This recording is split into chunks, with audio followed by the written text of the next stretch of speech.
हस्तरेखा विशेषज्ञ हैं कि हाथ भविष्य भविष्य भविष्य बताते हैं ये। अरे भविष्य नहीं, वर्तमान में चलो। कौन सी का भविष्य? भविष्य क्या होता है? वर्तमान मेरा सही हो। मैं वर्तमान के लिए कहता हूं कि वर्तमान में यदि बिहार की भलाई चाहते हैं, बिहार वासियों की भलाई चाहते हैं, सही में निष्पक्ष सरकार है आप, तो बिहार को विशेष राज्य का दर्जा दीजिए, अन्यथा कोई आपकी नहीं सुनी जाएगी। तेजस्वी सरकार को धोखा दे करके बीजेपी से गठबंधन किया कि हम विशेष राज्य का दर्जा दिलवाएंगे, लेकिन नीतीश कुमार फेल हो चुके हैं, सरकार फेल हो चुकी है। इसलिए मैं कहना चाहता हूं कि यह कहीं से भी जनहित में यह बजट नहीं है। झूठ मूठ का मांग करते हैं विशेष राज्य का दर्जा, हकीकत में नहीं मांग करते हैं ये। यदि हकीकत में मांग किए होते तो कल के बजट में बजट के खिलाफ ये अनशन करते, सरकार को घेरते, एक बयान देते, लेकिन कोई बयान नहीं। चूंकि इनको पता है ना, इनको पता है कि हमारे अब्बा जान है वो। रोजगार का बात छोड़ दीजिए, खाली रिजल्ट में भी धांधली हो रहा है। 60 लाख का झुनझुना पकड़ाया है, 2 करोड़ का जुमलेबाज जो है, इस तरह 60 लाख का भी निकलेगा।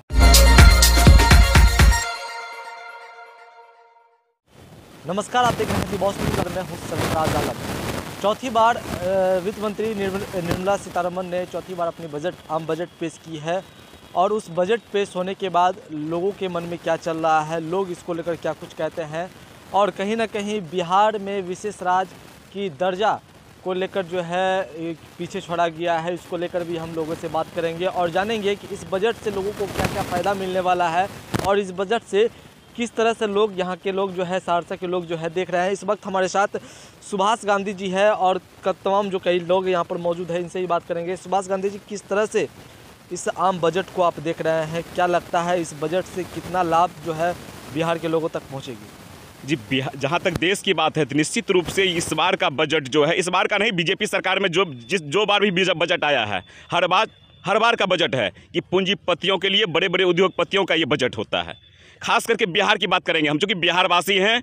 बिहार में हर साल एक तबाही होता है, बाढ़ आता है, सुखाड़ आता है, हर तरह का झेलना पड़ता है हम लोगों को, लेकिन खास करके बिहार के लिए किसी भी तरह का रियायत नहीं दिया गया।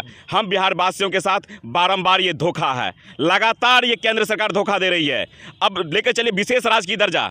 विशेष राज्य की दर्जा हमने नहीं मांगा था पहली बार, हम इनके गठबंधन में नीतीश कुमार जी हैं। नीतीश कुमार का मांग था केंद्र से कि बिहार को विशेष राज्य का दर्जा दीजिए, लेकिन आज सरकार में है। इस बार भी बजट में बिहार को विशेष राज्य का दर्जा नहीं देने का सीधा कारण है कि नीतीश कुमार को नीचे दिखा रहा है। नीतीश कुमार के साथ नहीं, बल्कि पूरे बिहार के लोगों को नीचे दिखाया है। इस बजट में बिहार के लिए कहीं से कुछ नहीं है, कुछ नहीं है। ना युवा के लिए है, ना बुजुर्गों के लिए है, ना महिलाओं के लिए है, ना शिक्षा के लिए है, ना नौकरी के लिए है। कहीं से बिहार को कोई फायदा नहीं है। मैं मांग करता हूं कि ये बजट को वह वापस ले, या किसी तरह का फिर से संशोधन करके बिहार को विशेष राज्य का दर्जा, पैकेज को हम नहीं जानते हैं, बल्कि बिहार को विशेष राज्य का दर्जा जानते हैं। चूंकि हमारा आज का मांग नहीं, बरसों का मांग है केंद्र सरकार से कि बिहार को विशेष राज्य का दर्जा मिलना चाहिए। हमको लाभ होगा हानि हम नहीं जानते, लेकिन विशेष राज्य का दर्जा दे हमको। अनसुनी की गई है विशेष राज्य के दर्जा की। जब मांग हुई तो वित्त मंत्री ने अनसुनी की इसको लेकर, और कहा कई बार इसको लेकर किया गया। जी, अनसुनी, बारंबार अनसुनी कर रहा है ना। इससे पहले भी बजट पास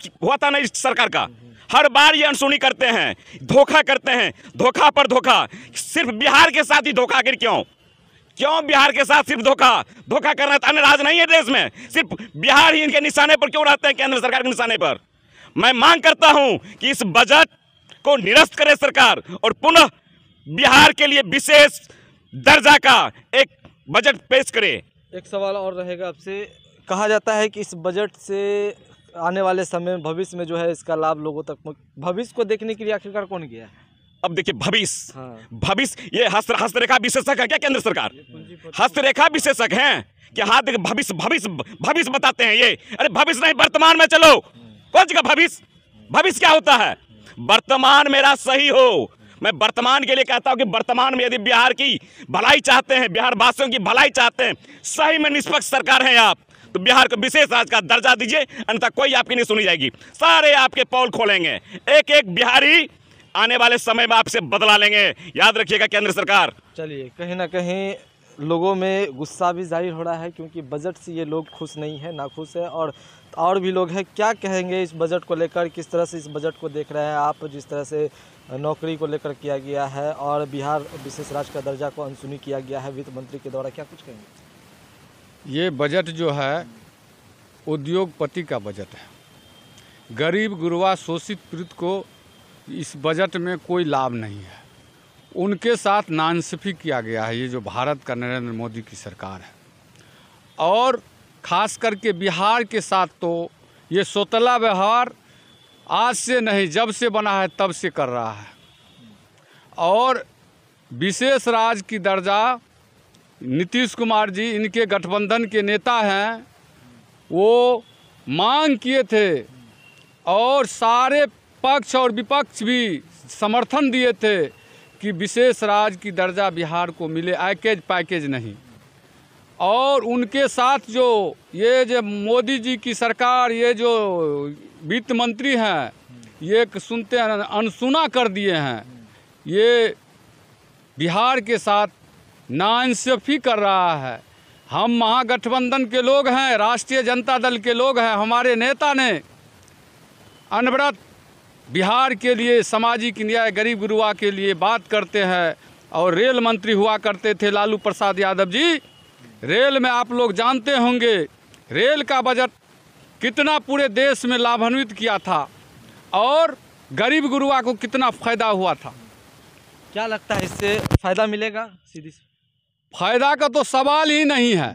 घाटा में भी महाघाटा। जिस तरह महंगाई पूरे देश में बढ़ रहा है उस तरह घाटा ही घाटा है। चलिए, और भी लोग हैं, क्या देखते हैं इस बजट को, किस तरह से आप देख रहे हैं? यह नरेंद्र मोदी द्वारा जनता के बीच में लॉलीपॉप दिखाया गया है और बिहार की जनता के साथ छल किया गया है। जहां चुनाव हो रहे यूपी में, जहां उनकी सरकार है, वहां के लोगों को एक जुमलाबाजी के तहत लोक लोभावन दिया गया है। उन्होंने कहा था कि किसानों में हम सुधार लाएंगे, 2 गुनी आय वृद्धि करेंगे। आप लोग पत्रकार हैं, आप लोग देख रहे हैं कि किस तरह से नरेंद्र मोदी ने किसानों की 2 गुनी आय को बढ़ाने का काम किया है। आज कि खाद बीज के लिए किसान लाइन में लगे हुए हैं। कभी नोटबंदी हुआ था तो नोट के लिए लोग शहीद हो गए थे, वही आज शहीद हो रहे हैं लोग खाद बीज के लिए भी। और इस बजट में जनता के हित में कोई ठोस कदम नहीं उठाया गया है। बिहार की हमेशा उपेक्षा हुई है। लोगों की मांग थी, नीतीश कुमार भी तेजस्वी सरकार को धोखा दे करके बीजेपी से गठबंधन किया कि हम विशेष राज्य का दर्जा दिलवाएंगे, लेकिन नीतीश कुमार फेल हो चुके हैं, सरकार फेल हो चुकी है। इसलिए मैं कहना चाहता हूँ कि यह कहीं से भी जनहित में यह बजट नहीं है। चलिए, सुभाष गांधी जी है, स्थानीय लोग हैं, किसी पार्टी से ये जुड़े हुए नहीं है, इनसे भी एक सवाल और करेंगे। हर बार बजट आती है उसमें बिहार को पीछे क्यों छोड़ा जाता है? बिहार को पीछे क्यों छोड़ा जाता है, यही तो सरकार से सवाल दागना चाहिए।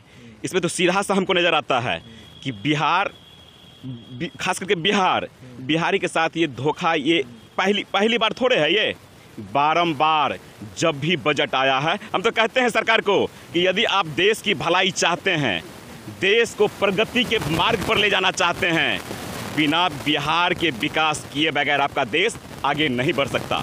कहा जा सकता है कि नीतीश कुमार की बात जो है कहीं ना कहीं रखी नहीं जा रही है वहाँ पे। नीतीश की बात, अरे मोदी जी भूल थोड़े गए हैं नीतीश के बारे में।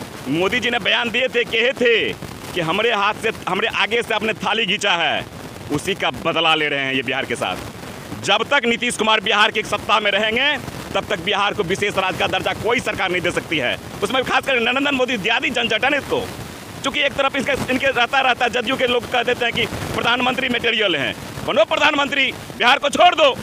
अरे बिहार को पहले बचाओ नीतीश कुमार, बिहार की आवाज बनो, केंद्र सरकार के खिलाफ भी गुल फूको। तो क्या माना जाए, अब क्या होना चाहिए यहाँ पे बिहार में, किस तरह की होनी चाहिए? बिहार में क्या होना चाहिए, अब क्या लगता है? कौन सी में क्या होना चाहिए, कौन सी में क्या होना चाहिए? पीछे तो छोड़ ही दिया गया है, ना तो कुछ किया गया है, और अब क्या एक्शन लेनी चाहिए बिहार के? अब बिहार के लोगों को एक्शन लेना चाहिए। बिहार के लोग परिवर्तन लेगा इस बार, परिवर्तन की लड़ाई होगी। चूंकि हम लोग को पता चल गया है एक ही सिक्के के 2 पहलू हैं। ये झूठ मूठ का मांग करते हैं विशेष राज्य का दर्जा, हकीकत में नहीं मांग करते हैं ये। यदि हकीकत में मांग किए होते तो कल के बजट में, बजट के खिलाफ ये अनशन करते, सरकार को घेरते, एक बयान देते, लेकिन कोई बयान नहीं। चूंकि इनको पता है ना, इनको पता है कि हमारे अब्बा जान है, वो मेरे पिताजी हैं, वो पिताजी के खिलाफ नहीं बोलेंगे, नहीं बोलेंगे पिताजी के खिलाफ। इनके पिताजी हैं वो लोग। अरे बिहार आपका बाप हो सकता है, बिहारी का बाप नहीं है कोई बिहार में। मेरा अपना एक जो पैदा के वही जो बाप है, कोई नेता फेता बाप नहीं है। आपका बाप भले नरेंद्र मोदी की फलना मोदी हो। नीतीश जी, यदि बिहार की भलाई चाहते हो आप तो सरकार के इस बजट के खिलाफ बिगुल फूको आप। कहीं ना कहीं इसका विरोध जो है लोग कर रहे हैं, पार्टी के नेता तो कर ही रहे हैं, लेकिन आम जो लोग हैं, सहरसा के जो लोग हैं, इस बजट को जो है, इस बजट को गलत बोल रहे हैं और कहा है कि यह बजट बिहार के हित में नहीं है, क्योंकि बिहार में यह बजट का कोई काम नहीं होने वाला है, रोज़गार नहीं है और बिहार के विशेष राज्य के दर्जा पर जो है अनसुना किया गया है। इसको लेकर भी कई बात बोले हैं। क्या कुछ कहेंगे? युवा है आप, युवा तरह किस तरह से इस बजट को आप देख रहे हैं? तो ये निराशाजनक बजट है। युवा का तो कुछ ख्याल ही नहीं रखा है, कुछ पूरा ख्याल नहीं रखा है, कुछ हुआ ही नहीं है। युवा के भविष्य के बारे में ये इस बजट में कोई भी चर्चा नहीं किया गया। आपको लगता है, कहा गया है कि भविष्य में इस बजट काम आएगा इस बजट? अरे वर्तमान को कहीं कोई देखने वाला नहीं है, भविष्य को कौन देखेगा? आप पत्रकार हैं, आप देख रहे हैं वर्तमान में क्या हालत है। महंगाई चरम सीमा छू रही है, उसको कोई नहीं, बजट में उसका चर्चा भी नहीं किया गया है। युवाओं के रोजगार के बारे में नहीं चर्चा किया गया है। युवा रोजगार मांगने जाती है, नौकरी मांगने जाती है तो उस पर लाठियाँ बरसाई जाती है। तो इससे पहले भी कुछ दिन पहले लाठी बरसाई गई है। सब युवाओं को जो रोजगार मांगता है उस पर लाठी बरसाती है। आरआरबी एनटीपीसी में देख लीजिए, सिर्फ धांधली हो रहा है। रोजगार का बात छोड़ दीजिए, खाली रिजल्ट में भी धांधली हो रहा है। 60 लाख का झुनझुना पकड़ाया है, 2 करोड़ का जुमलेबाज जो है, इस तरह 60 लाख का भी निकलेगा। अच्छा, लगता है कि फेल है ये बजट पूरा। हम लोगों को, सब हम लोग युवा हैं, आप जान रहे हैं कि पूरे फेल है, कोई इसको देखने वाला नहीं है। क्या नाम है आपका? कुंदन यादव। चलिए, कहीं ना कहीं युवा भी इस बजट को फेल बता रहे हैं और साफ तौर पर कह रहे हैं कि यह बजट किसी काम का नहीं है, क्योंकि बिहार के हित में ये बजट नहीं है, देश के हित में ये बजट नहीं है। ऐसे में लगातार जो विभिन्न ज़िलों से तस्वीर आ रही है वो लगातार बयां कर रही है कि बिहार में जो देश में बजट पेश की गई है वो बजट पूरी तरह से फेल है। बजट कोई काम का इस बजट में नहीं दिया गया है।